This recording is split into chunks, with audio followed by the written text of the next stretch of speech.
After losing my job, I told my family I couldn't afford presents this year. That's fine, they all said. But at Christmas dinner, my daughter-in-law took the plate from my hand. No gifts for us, no food for you. So I just left.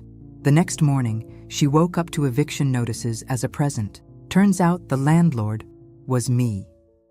The plate was snatched from my hands so fast I barely had time to register what was happening. No gifts for us, no food for you, Rachel said, her voice dripping with theatrical sweetness that fooled absolutely no one at this table. I stood there in my son's dining room, holding an empty fork like an idiot, while 23 family members pretended not to notice that my daughter-in-law had just publicly humiliated a 68-year-old woman on Christmas Day. That's when I decided Rachel Sullivan was about to learn exactly who owned the roof over her entitled little head. If you're watching this, subscribe and let me know where you're watching from. Let me back up and tell you how I got to that moment, standing in a room full of people who were supposed to love me, being treated like a vagrant at a soup kitchen. 6 months ago, my life was perfectly ordinary. I had a job at Hartford Insurance that I'd held for 12 years, a comfortable routine, and the naive belief that family meant something. Then the company downsized, and suddenly, I was just another statistic in the unemployment line, watching my savings dwindle while trying to maintain some dignity. I'd told David and Rachel about losing my job, of course. What I hadn't told them was that I'd been smart with money my entire life. While they assumed I was struggling, I was actually sitting on a comfortable nest egg that would keep me comfortable for years. But pride made me say those fatal words. I can't afford Christmas gifts this year. The reaction was swift and predictable. That's fine, Mom, David had said, patting my shoulder with the kind of condescending comfort you'd give a child who'd dropped their ice cream. Rachel had nodded along, her smile just a little too bright, her relief just a little too obvious. No expensive gift obligations this year. How convenient for them. What they didn't understand was that I was testing them, testing whether their love came with a price tag attached, testing whether I mattered to them beyond what I could provide. The results were about to become spectacularly clear. Christmas Eve dinner had started normally enough. The dining room was decorated with Rachel's Instagram-worthy holiday display, complete with coordinated linens and artfully arranged pine branches. The extended family was there, David's cousins, Rachel's parents, her sister's family from Boston. Everyone gathered around the massive table that dominated the room, plates laden with the feast that Rachel had spent days preparing to perfection. I'd been seated at the far end, naturally, the overflow section where Great-Aunt Mildred usually sat before she passed away last year. Not quite at the kids' table, but definitely not in the inner circle where the important family members held court. I'd grown accustomed to my peripheral status over the years, but tonight it stung differently. The conversation flowed around me like I was a piece of furniture.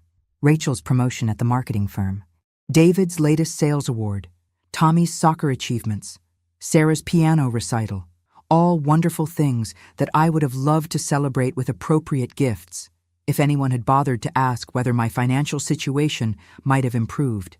But they hadn't asked, because they didn't want to know. When Rachel started clearing the dinner plates, I stood to help. Old habits die hard. That's when she intercepted me at the kitchen entrance, blocking my path with practiced efficiency. "Oh no, Mrs. Sullivan," she said, using the formal address she'd adopted since my unemployment became public knowledge. "You just sit and relax. You've done enough." The words were polite, but the underlying message was clear. You're not contributing anymore, so don't pretend you're still part of the team. That's when Rachel made her announcement about Christmas dinner being served only to those who'd participated fully in the holiday celebration. The room went quiet. Someone coughed. David studied his hands like they held the secrets of the universe.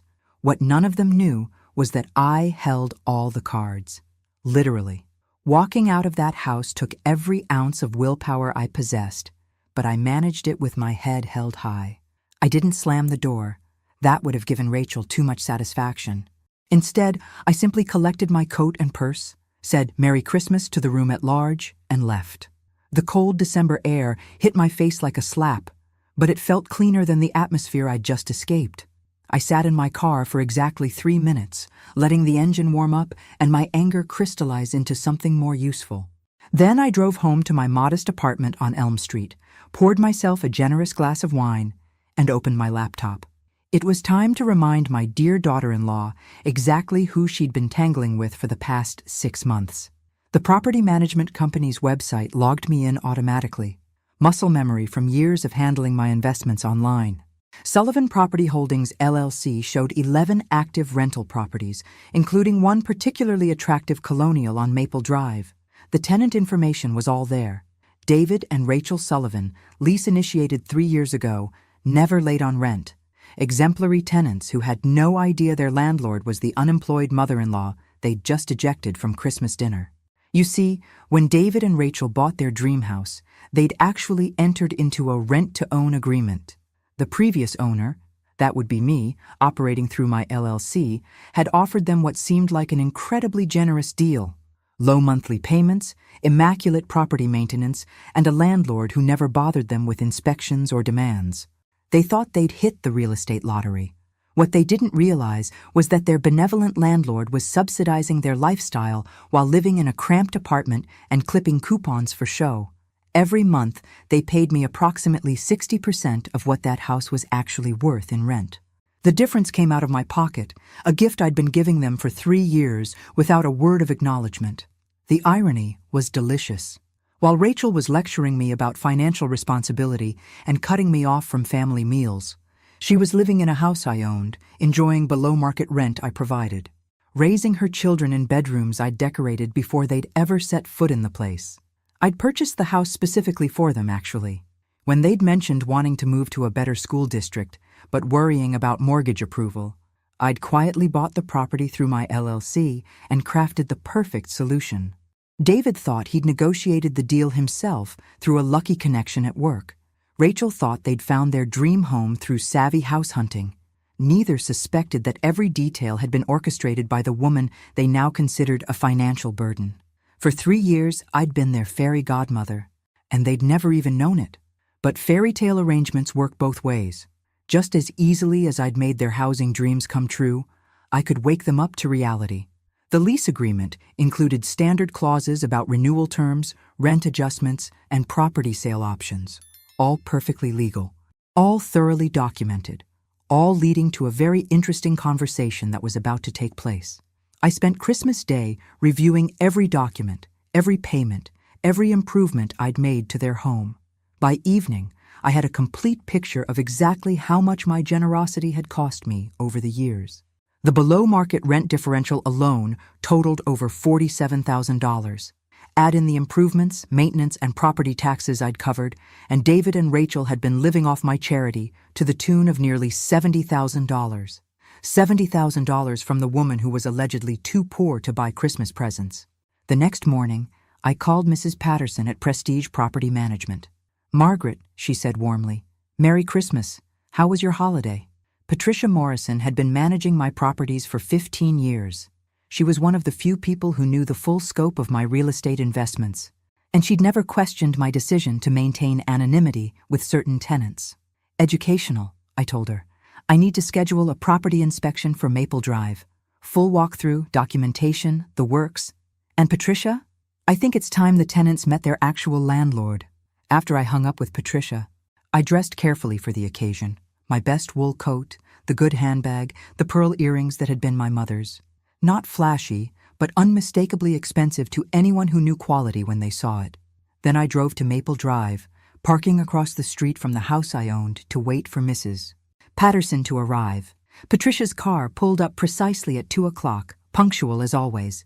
She emerged carrying her official clipboard and wearing her professional smile, every inch the competent property manager. But when she caught my eye, I saw the glimmer of anticipation there. "Ready for this?" she asked as I joined her on the sidewalk. "I've been ready for 6 months," I told her. We walked up the front path together, and I felt a strange sense of homecoming. Patricia rang the doorbell, and we waited. The door opened, and David's face appeared, still wearing yesterday's stubble and looking like he'd rather be anywhere else. His expression shifted from mild annoyance to confusion as he recognized me standing behind the property manager. "Mom, what are you doing here?" Patricia stepped forward smoothly. "Mr. Sullivan, I'm Patricia Morrison from Prestige Property Management. We scheduled a routine property inspection for this afternoon. This is Margaret Sullivan, the property owner. The color drained from David's face as the words sank in. But the real shock was yet to come. The moment David processed Patricia's words, I watched 42 years of my son's assumptions crumble in real time. He stood in the doorway, mouth slightly open, looking between Patricia and me like we were speaking a foreign language. "Property owner?" he repeated slowly. "There must be some mistake. My mother doesn't own property. She can't even afford Christmas gifts." Patricia consulted her clipboard with professional efficiency. "According to our records, Sullivan Property Holdings, LLC, has owned this property since October 2021. Margaret Sullivan is the sole proprietor of that company." She handed him a business card. "Perhaps we could continue this conversation inside. These inspections typically take about an hour." David stepped back automatically, and we entered what I'd always considered one of my favorite rooms. The foyer, with its warm cream walls and cherry hardwood floors, looked exactly as I'd envisioned when I'd overseen the renovation before their move-in. "Rachel!" David called, his voice strained. "Can you come here for a minute?" She appeared from the kitchen, wearing yoga pants and an oversized sweater, her hair in a messy bun that somehow looked deliberately styled. When she saw Patricia and me, her expression shifted from casual annoyance to wary concern. "What's going on?" "This is Patricia Morrison from the property management company," David said carefully. And apparently, he trailed off, clearly struggling with how to phrase what he'd just learned. "Your landlord," I finished calmly. "I own this house, Rachel. I've owned it since before you moved in." The silence that followed was so complete, I could hear the grandfather clock ticking in the living room. Rachel's face went through several interesting color changes before settling on a pale shade that matched the winter sky outside. "That's impossible," she said finally. "You live in that tiny apartment. You lost your job. You couldn't afford Christmas presents." Each statement sounded less certain than the last, as if she were trying to convince herself rather than me. I unbuttoned my coat and draped it over the antique chair by the front door, the chair I'd selected specifically for that spot. "I live in a modest apartment because I chose to. I told you I couldn't afford gifts because I wanted to see what that information would mean to you. As for losing my job," I shrugged. "That part was true. Hartford Insurance downsized, and I was part of the reduction. But Rachel, dear, I haven't needed a job to survive in over 20 years. Patricia was documenting everything on her tablet, taking photos of each room as we spoke. It was a legitimate inspection, but I knew she was also creating a record of this conversation for legal purposes. "I don't understand," David said, and for the first time in months, he sounded like my son instead of a stranger making polite conversation. "Why didn't you tell us? Why let us think—" "Think what?" I asked gently. "That you were independent adults making your own way in the world? That you'd worked hard to find this beautiful home and negotiate this generous lease agreement? That your success was entirely your own doing?" I walked into the living room, noting the new throw pillows on the sofa, the ones that perfectly complemented the paint colors I'd chosen. I thought those were lovely illusions to maintain. Rachel followed us, her movements sharp and agitated. "This is crazy. You've been lying to us for years." "Have I?" I turned to face her directly. "When did I lie, Rachel? When you assumed I was struggling financially and I didn't correct you? When you decided I wasn't worth including in family decisions and I didn't argue? When you treated me like a burden and I accepted that role? I kept my voice level, conversational. I believe what you're experiencing is the difference between deception and simply not volunteering information that was never requested." David sank into his favorite armchair. "Jesus, Mom, all this time we've been paying rent to you, living in your house, and yesterday He couldn't finish the sentence. "Yesterday you decided that a woman who wasn't providing sufficient financial value to your family didn't deserve Christmas dinner," I completed. That was illuminating. We moved through the house systematically. The formal dining room where yesterday's humiliation had occurred. The family room with its built-in entertainment center and gas fireplace. Every detail had been chosen with care, designed to create the perfect family home for my son and his children. As we climbed the stairs to the second floor, David finally found his voice again. "Mom, I need to ask you something, and I need you to tell me the truth. I've always told you the truth, David. You just haven't always asked the right questions. Are we in trouble? Are you going to—" He paused, clearly struggling with concepts that had never occurred to him before. "Are you going to kick us out?" I stopped at the top of the stairs and turned to look at him. My son, my only child, who had stood silently yesterday while his wife humiliated me in front of our entire extended family. "That depends," I said calmly, "on what happens next." And that's when Rachel made the mistake that would determine everything that followed. "You can't just come in here and threaten us," she said, her voice rising with indignation. "We have rights. We've been model tenants. We've never missed a payment, never caused problems. You can't evict us just because you're angry about Christmas dinner." I smiled at her, the same polite smile I'd worn for years while she'd slowly erased me from her family's life. "Oh, Rachel, you still don't understand, do you?" "What don't I understand?" "You don't understand that good tenants don't usually exclude their landlords from family gatherings." The master bedroom had always been my favorite room in the house. I'd spent weeks selecting the perfect paint color, a warm gray that shifted between silver and sage depending on the light. Standing there now, watching Rachel realize that her sanctuary had been designed by the woman she'd been systematically humiliating, I felt a deep satisfaction that had nothing to do with revenge and everything to do with truth. "The ceiling fan was a special order," I mentioned casually as Patricia photographed the room. "Took 6 weeks to arrive, but I thought the antique bronze finish would complement the warm undertones in the wall color." Rachel's face had gone from pale to flushed and back to pale again. She stood rigidly beside the king-sized bed, another housewarming gift from their generous landlord, watching me catalog improvements she'd been living with for 3 years without knowing their source. David sat heavily on the edge of the bed, his head in his hands. "How long have you been planning this?" he asked, without looking up. "Planning what?" I asked, genuinely curious about his perspective. "This revelation, this moment. How long have you been waiting to drop this bomb on us?" Patricia was now in the ensuite bathroom, documenting the condition of the marble countertops and the rain shower I'd upgraded before their move-in. Her professional presence was a calming influence in what could have easily become an emotional scene. "I wasn't planning anything, David. I was hoping."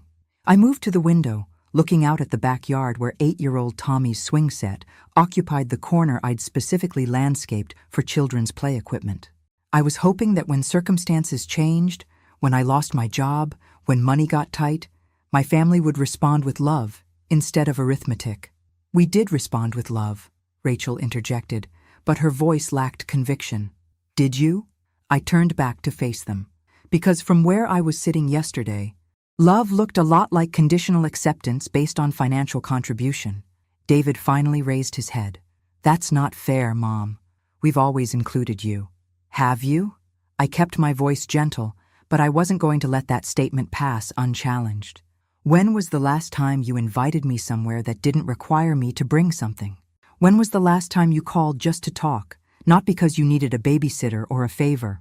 We finished the inspection in the guest room, the room that had been intended as my occasional retreat when babysitting or visiting, the room where I'd imagined staying during holiday visits, close enough to help with children's nightmares or early morning excitement, the room I'd never actually used, because somehow I'd never been invited to stay overnight in my own house. Patricia completed her documentation and tucked her tablet into her bag. "Everything appears to be in excellent condition," she announced. "I'll have the report completed by tomorrow morning." "Thank you." "Patricia, I'll walk you out." At the front door, Patricia paused. "Will you be making any changes to the current arrangement?" she asked quietly. I glanced back toward the living room, where David and Rachel were having an intense whispered conversation. "I'll let you know by the end of the week," I said. After Patricia left, I returned to find David and Rachel sitting close together on the sofa, clearly having reached some kind of decision during my brief absence. "Mom," David said, standing as I entered the room, "we need to talk." "I'm listening." Rachel cleared her throat. "We want to apologize for yesterday. It was wrong, and we're sorry. We were stressed about the holidays, and we took it out on you." It was a perfectly crafted apology, the kind Rachel was skilled at delivering when the situation required damage control. But I'd heard enough of her professional presentations to recognize corporate speak when it was aimed at me. "Thank you for the apology," I said. "I accept it." Relief flickered across both their faces. "However," I continued, "an apology addresses the past. I'm more interested in discussing the future. David frowned. What do you mean? I mean that yesterday revealed something about our relationship that can't be fixed with words. You both made decisions about my value to this family based entirely on